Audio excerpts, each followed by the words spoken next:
Welcome friends, सुस्वागतम दोस्तों।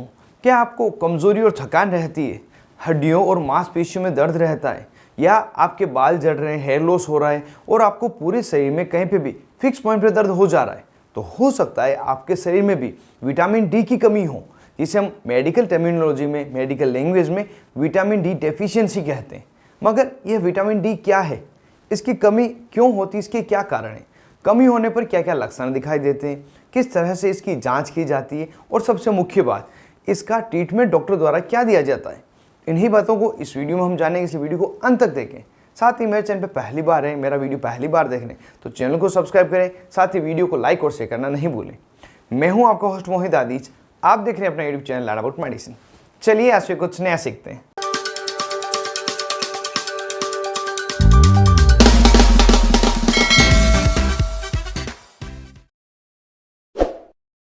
Hello friends, नमस्ते दोस्तों।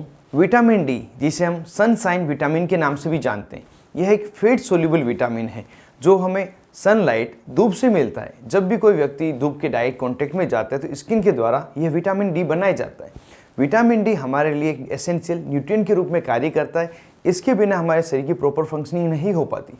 यह विटामिन डी हमारे शरीर में बोन की हेल्थ के लिए, इम्यून सिस्टम के लिए, सेल की ग्रोथ तथा सेल फॉर्मेशन, साथ ही मेंटल हेल्थ के लिए बहुत ही ज़्यादा महत्वपूर्ण है और इसमें इसकी मुख्य भूमिका रहती है। यह विटामिन डी जब हमारे शरीर में प्रॉपर अमाउंट में नहीं जाता है तो इसकी कमी हो जाती है, जिसे हम मेडिकल लैंग्वेज में विटामिन डी डेफिशिएंसी कहते हैं। अगर यहाँ पर हम जानें कि विटामिन डी की कमी हमारे शरीर में क्यों होती है, तो इसके मुख्य 2 से 3 कारण हैं, जिसमें सबसे पहला कारण है इनएडिक्वेट सन एक्सपोजर, मतलब सूर्य की रोशनी में प्रॉपर तरीके से नहीं जाना। यह उस समय हो सकता है जब व्यक्ति ज़्यादा समय तक इंडोर का काम करे या ऐसी जगह पर रहे जहाँ पे प्रॉपर धूप नहीं आती हो या कम धूप आती हो, या व्यक्ति ज़्यादातर सनस्क्रीन का प्रयोग करे। जी हाँ दोस्तों, जो सनस्क्रीन का प्रयोग करते हैं तो डायरेक्ट धूप की रोशनी उसकी स्किन पर नहीं लगती, तो विटामिन डी नहीं बनता, उसके शरीर में विटामिन डी की कमी हो जाती है। इसके अलावा कोई व्यक्ति प्रॉपर डाइट नहीं ले रहा हो, मतलब उसमें विटामिन डी की कमी हो रही हो, या कोई डेयरी प्रोडक्ट नहीं ले रहा हो तो उसके शरीर में विटामिन डी की कमी हो जाती है। साथ ही माल एब्जॉर्प्शन किसी व्यक्ति में, मतलब डाइट तो प्रॉपर ले रहा है, बैलेंस डाइट ले रहा है, डेयरी प्रोडक्ट भी ले रहा है, लेकिन उसका प्रॉपर एब्जॉर्प्शन इंटेस्टाइन नहीं हो पा रहा है, तो उसमें भी विटामिन डी की कमी हो जाती है।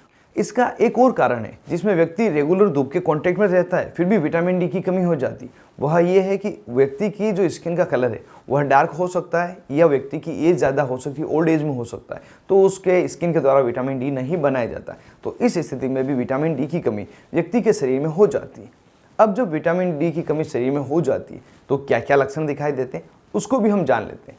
तो इस समय व्यक्ति के शरीर में कमज़ोरी रहना, थकान आना, हड्डियों का कमज़ोर हो जाना, हड्डियों में दर्द होना, मांसपेशियों में दर्द होना, क्रैम्प्स होना, कमज़ोरी महसूस होना, बार बार बीमार होना, घाव मुश्किल से बढ़ना, इम्यून सिस्टम का कमज़ोर हो जाना, हेयर लॉस होना, बालों का झड़ना तथा मूड अपसेट होना, डिप्रेशन की जैसी स्थिति हो जाना, इस तरह के सभी लक्षण दिखाई देते हैं। यदि अगर ये लगे तो हो सकता है आपके शरीर में विटामिन डी की कमी हो गई हो।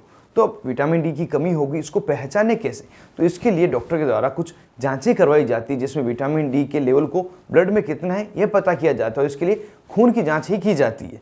जब ब्लड की जांच करवाई जाती है और शरीर में 20 नैनोग्राम से कम इस विटामिन डी की रीडिंग आती है तो उस समय माना जाता है कि विटामिन डी की शरीर में कमी हो गई है। अब जब ये कमी हो जाती है, व्यक्ति डॉक्टर के पास जाता है तो डॉक्टर के द्वारा उसे क्या ट्रीटमेंट दिया जाता है उसको भी हम यहाँ पे जान लेते हैं, जो कि जानना बहुत ही ज़्यादा महत्वपूर्ण है। विटामिन डी की कमी के लिए डॉक्टर द्वारा कुछ एडवाइस दी जाती है और कुछ ट्रीटमेंट भी दिया जाता है, दोनों को जान लेते हैं। सबसे पहले तो डॉक्टर द्वारा सलाह दी जाती है व्यक्ति को ज़्यादा से ज़्यादा धूप के संपर्क में रहना है। यदि कोई व्यक्ति इंडोर ज़्यादा कार्य करता है तो उसको आउटडोर आकर धूप के संपर्क में आना, जब भी धूप निकले धूप में बैठना होता है। इसके अलावा कोई व्यक्ति है, जैसे स्पेशली महिलाएं जो सनस्क्रीन क्रीम का प्रयोग करती है, जैसे धूप में स्किन इफेक्टेड नहीं हो तो उन्हें सनस्क्रीन क्रीम लगाने की मना की जाती है। बिना सनस्क्रीन क्रीम आप जाके धूप में बैठे, जिससे कि डायरेक्ट स्किन द्वारा विटामिन डी बनाया जाए।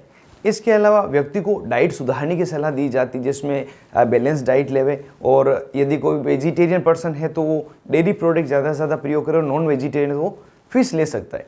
इस तरह से डाइट के लिए भी सुधारने की सलाह दी जाती है। और इनके साथ में डॉक्टर के द्वारा कुछ विटामिन डी के सप्लीमेंट दिए जाते हैं। उसमें मुख्य रूप से विटामिन डी का पाउच हो सकता है, ग्रेनुल्स हो सकते हैं, और ये हर टेबलेट फॉर्म में भी अवेलेबल है, साथ ही लिक्विड फॉर्म में भी अवेलेबल है।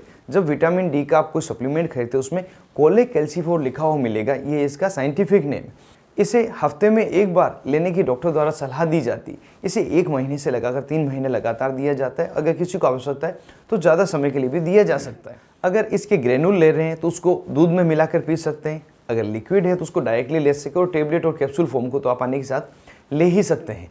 जब यह विटामिन डी का सप्लीमेंट दिया जाता है तो उस समय डॉक्टर के द्वारा साथ में कैल्शियम की टेबलेट भी दी जाती है। और सामान्यतः यह देखा गया जब व्यक्ति शरीर में विटामिन डी की कमी होती है तो विटामिन B12 की भी कमी हो जाती है। इसलिए साथ में विटामिन B12 की जो टेबलेट है मिथाइल कोबालामिन, जिसको आप न्यूरोकाइन ओडी की टेबलेट के नाम से जानते हैं, यह भी दी जाती है। प्रतिदिन 1 दी जाती है, और जब तक प्रॉपरली ट्रीटमेंट नहीं हो जाए तब तक इसे दिया जाता है।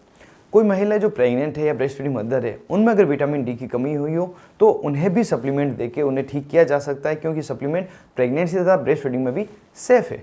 लेकिन प्रेगनेंसी के लिए एक चीज़ डिफरेंट हो जाती है। जब व्यक्ति को मांसपेशियों में दर्द होता है तो सिम्टोमेटिक रूप में उनको पेन किलर दी जाती है, जिसमें कॉम्बिफ्लाम हो सकती है, सुमो टेबलेट हो सकती है, फ्लेक्सोन टेबलेट हो सकती है, कोई पेन किलर टेबलेट डॉक्टर द्वारा दी जाती है। लेकिन अगर प्रेगनेंसी है और यह दर्द उस पर महिला को हो रहा है तो फर्स्ट ट्राइमेस्टर में तो कोशिश की जाती है किसी प्रकार की दवा नहीं दी जाती। उसके अलावा जो सेफेस्ट मेडिसिन है पैरासीटामोल, सिर्फ वही दी जाती है और लिमिटेड डोज में दी जाती है, जिसे सिर्फ डॉक्टर की सलाह पर प्रयोग लिया जाता है।